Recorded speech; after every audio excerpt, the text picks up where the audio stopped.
চাওক আজি কেনেকুৱা বানপানী হৈছে। আজি হাতীগাঁৱত এনেকুৱা বানপানী হৈছে মানে কি ক'ম, মেইন ৰোড এটাত এনেকুৱা পানী হৈছে মানে গাড়ী মটৰ যোৱা অহা যোৱাত বহুত মানে অসুবিধা হৈছে। তাৰে কাৰণে সৰু এটা ক্লিপ বনালোঁ। বন্ধুসকল ভালে আছেনে? আশা কৰোঁ সকলোৱে ভালে আছে। তো আজি মই আছোঁ হাতীগাঁৱত, গুৱাহাটী দিছপুৰৰ ওচৰত লাগি আছে আপোনাৰ হাতীগাঁও। তো তাতে আছোঁ। তো আপোনাৰ হাতীগাঁও মেইন ৰোড হয় আৰু এইটো HM মেডিকেলৰ লগত লাগি থকা পথ।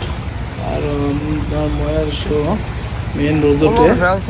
বন্ধুসকল চাওক, মেইন ৰোডত এনেকুৱা পানী হৈছে মানে কি ক'ম আৰু।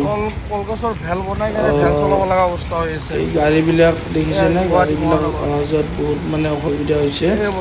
ইয়াতেতো অলপ কমেই আছে, আগপিনে আৰু বেছি পানী হয়। তো সেইকাৰণে মই ভাবিলোঁ অলপমান এটা সৰু ভিডিঅ' বনাই লগক দেখাই দিওঁ। বন্ধুসকল যদি ভাল লাগিছে ছাবস্ক্ৰাইব কৰিব মোৰ চেনেলটো।